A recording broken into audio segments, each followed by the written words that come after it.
Sabah al khair. Today, the topic of discussion is individualism. You might be wondering, what is individualism? I've already got an explanation there, and it's from the past. I've tried to record this video twice already, but it just didn't go to plan. So what is individualism? Individualism is a moral stance, a social outlook, and a political philosophy that emphasizes the rights and the needs of the individual over the group. It values independence, self-reliance, and personal freedom, as well as the pursuit of one's own goals and desires. In individualistic cultures, people are encouraged to be unique, self-sufficient, and to prioritize their own achievements as well as interests over that of the collective. So in simple terms, individualism is an ideology that says we should be self-reliant, independent, and that we should achieve or aim to achieve our own goals. That should be our goal for entire life. Now, this ideology is mainly seen in Western society. We'll see in America, for example, the American dream, where you leave your home, right? And you go and you achieve whatever dream you have, whatever business you want to start or whatever.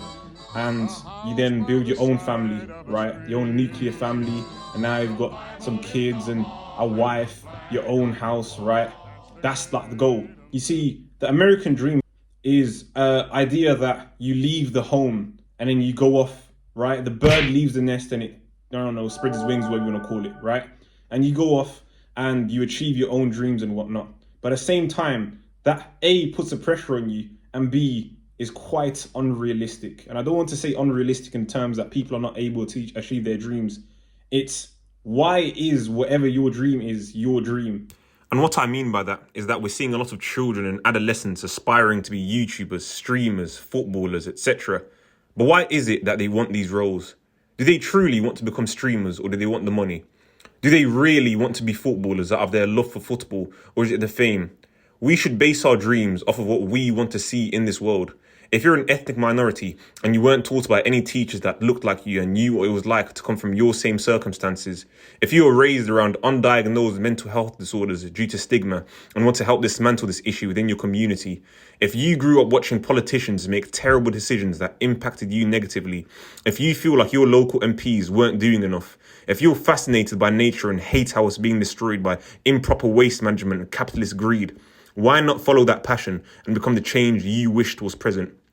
Many have an idea that a career is mundane, but it's only mundane if you choose a career that you are not passionate about. And even today, we see that individualism is still going strong through movements such as the Red Pill, for example, ideologies, I'd say, such as the Red Pill. Now, the values of individualism we see generally attracts young men. Hence why I've even mentioned the Red Pill, because Red Pill is individualism, and it has, in fact, attracted many, many young men. I'll touch on that some more later on. Now, individualism in a vacuum sounds great, right? Everyone's unique. Everyone gets to achieve their own goals. Everyone is being independent and self-reliant. It sounds great. But at the same time, in Western society, we have this mind the business that pays you mindset that is extremely damaging, because it tells you to ignore others when they are going through something. And generally speaking, mind business that pays you is talking about minding your own business when it comes to people's gossip and other people's situations. But it's been extended onto even in public situations when you see someone being maybe harassed, to ignore it and to leave them alone and let them deal with it yourself, because you will put yourself at jeopardy and yourself is the most important thing to you. You understand? So to preserve your own well-being, you'll watch someone else's well-being be tarnished. And that, in my opinion, is probably one of the most terrible things that you can ever do, and probably one of the most damaging phrases you can have in a society, because what it does is separates us, right? In collectivism, they build the community, they stay within the community, and as a result, the community is tighter, the community is more happy. Collectivism is the idea that the community's goals are your goal. Instead of self-actualization that individualism has, where you achieve your own dream, collectivism is the idea that the community's goal is your goal, and through achieving the community's goal, you're achieving your own goal at the same time. And I agree with that ideology a lot. In Western society, we keep seeing this idea being pushed that us humans used to be hunter-gatherers, that used to be ruthless, right? This idea that if one of our own was damaged, we would leave them because it would put our own survival in jeopardy. Again, self-preservation. This idea of self-preservation is even explained in our past. But our past was not one of selfishness, it was one of compassion. And there's evidence that we were communal and compassionate. Archaeologists found the remains of a human that must have had dwarfism or other disabilities. There have been several findings where these people could not have survived alone at all. But they did. And they did so because their tribe members protected them and fed them and kept them alive and even gave them a respectful burial at the time of death. Humans were not some sort of selfish, animalistic, self-preserving creatures that were cold-blooded. In Western society, our anxiety rates and our depression rates and mental health rates in general are through the roof compared to those in collectivistic societies, right? And that could be due to the fact that these people underreport those kind of things. But when you go down there, you will generally see that these people are happier. They have less of the angst, the anxiety that we will have in Western society. And their mental health rates are lower for a reason. It is because we are humans and we are communal mammals. We are meant to be in a community surrounded by loved ones. This is where it ties back into the red pill. Again! The red pill is such a morphed, warped ideology about how a man should be. They always speak about how a man should be, and it never sounds like an actual man, a real man. It sounds like a superficial girl's version of what a man should be. Oh, he has a lot of money, oh, he's tall, and oh, he goes gym. That is all it is. Just like I pointed out earlier, humans had members of their tribe who were disabled and unable to fend for themselves, and they protected them and they fed them. Even though they were a liability, they had kept them alive. And that is what men are supposed to be. Men are supposed to be pillars of the community. Men are supposed to be the people that are turned to when there's issues, right? And in this day and age, we don't see that. We see the opposite being pushed. Care about yourself, don't care about other people. That is not what a man is supposed to be. People love preaching about how, oh, men are strong. And the incels love mentioning it as well, oh, men are the strongest, oh, men are protectors and providers and all this waffle. And yet, when issues pop off, these are the same guys that say, oh, girls are strong, aren't they? Independent, aren't they? Leave them to the cells or whatever, right? When an issue pops off, they sit there and they self-preserve. It's not just, oh, men are supposed to be this. Humans are meant to be this, right?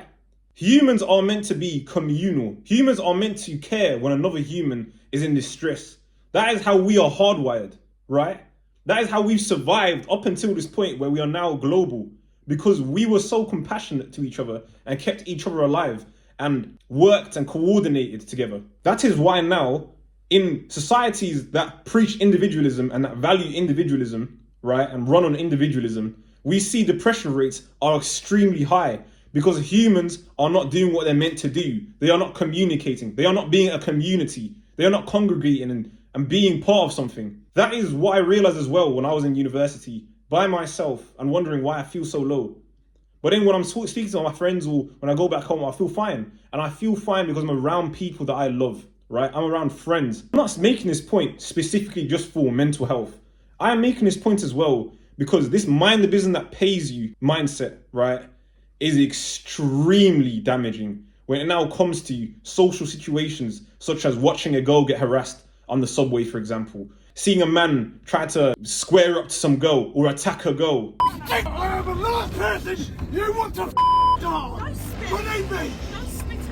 Off! What are you? What's your... Why is your fault? Why is your fault? You don't know me!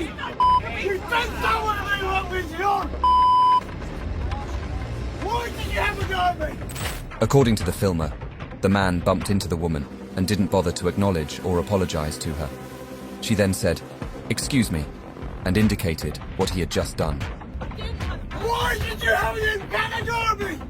You had a go at me first! Why? The next station is Edgware Road. Oh my God, bro. Oh, hell no, man. What the fuck, man?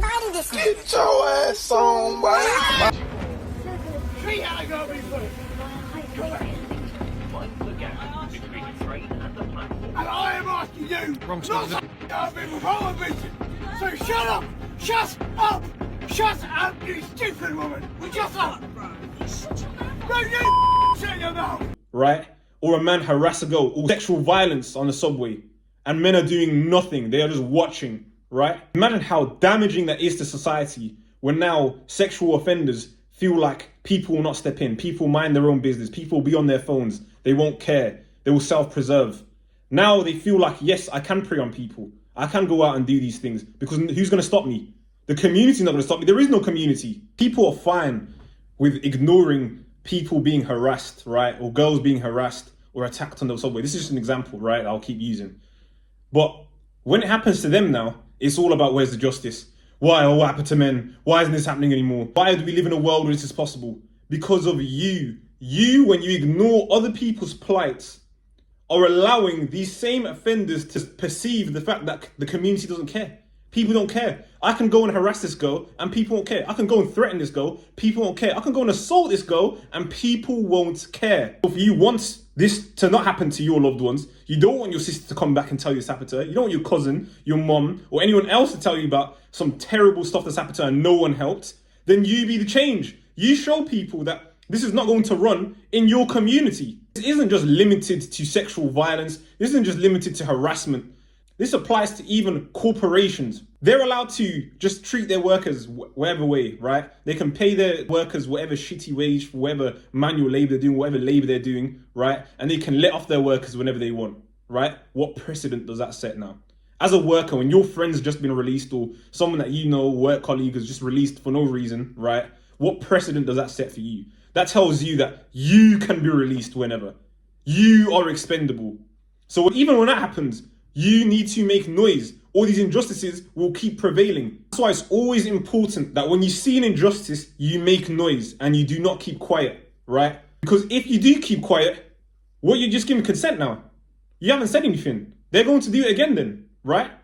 You're basically giving, through you observing that injustice has happened and not saying anything, you're basically saying that's fine. I don't mind it. That's fine. And to be honest, I don't feel like individualism is something that we decided we wanted. I was born into individualism, right? And I do agree with some of the aspects of individualism, but I feel like it was created to break apart the community. Because now when you have your own goal and your own aspirations, right, and you want to do well for yourself, and now you're seeing other people doing well for themselves because they're achieving and self-actualizing, now you feel like, oh, I have to do this. And it keeps pushing you away from the community. You might have to move so you can achieve your dream. You might have to feel like you have to move just because of the American dream itself of just moving out. Even I had the idea of you're 18 now, you move out, you're an adult now, you move out. I'm not going to live with my mom probably again. That's how I felt. It's only through looking at other cultures, like I saw how Pakistanis and Somalis were and how much money they always had, right? And how close and happy they seemed as a family. I always wondered why. And it makes sense to me now. They stay in. They only leave the house when they are married and they have their own family, okay? They don't leave and then have to pay bills for some house they're living in by themselves, right? They stay in and they pool their money together. And that's how they end up buying a house maybe and then becoming landlords and etc., etc.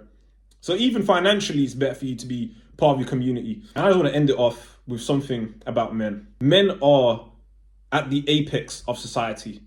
When I said men are at the apex of society, I didn't fully understand what I was saying.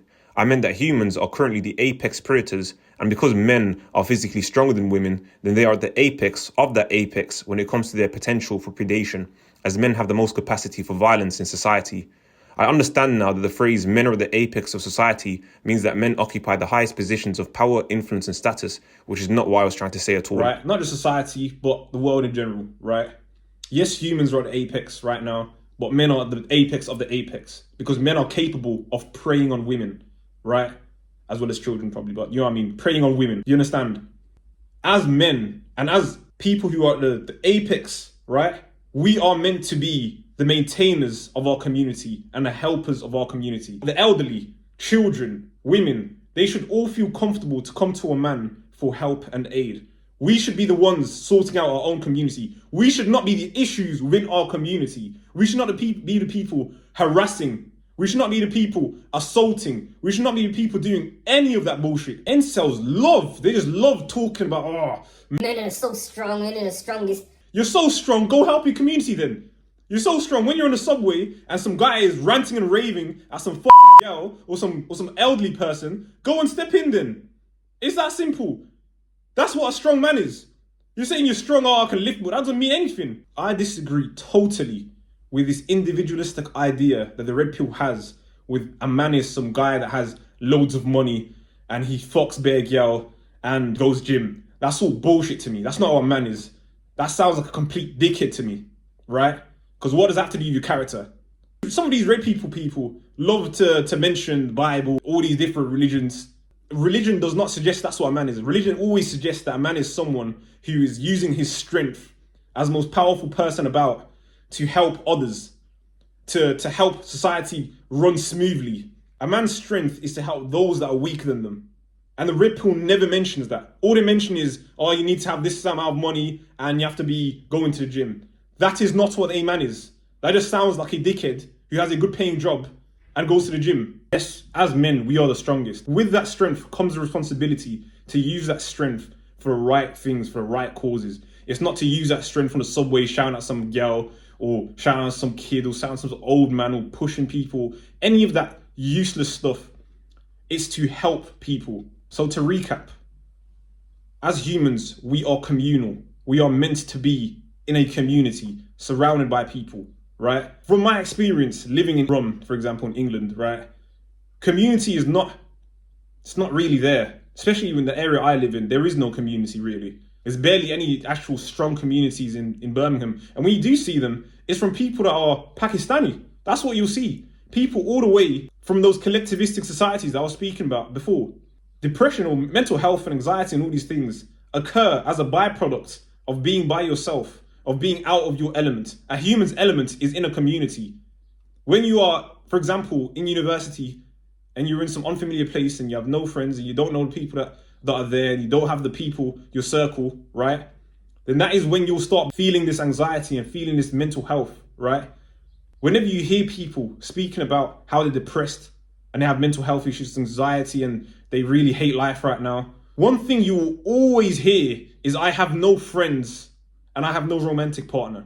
That is what you will always hear. Or I have no family, or I'm far from my family, I'm far from my friends. That's what you'll always hear. And that is for a reason. We are communal. I truly believe that the mental health issues that we're seeing in this country and the levels of depression we're seeing is caused by this pressure, number one, to go and self-actualize and be this great thing, right? And to be doing it all by yourself, not from your parents' house, because that's a bum, right? You're a bum if you stay with your parents.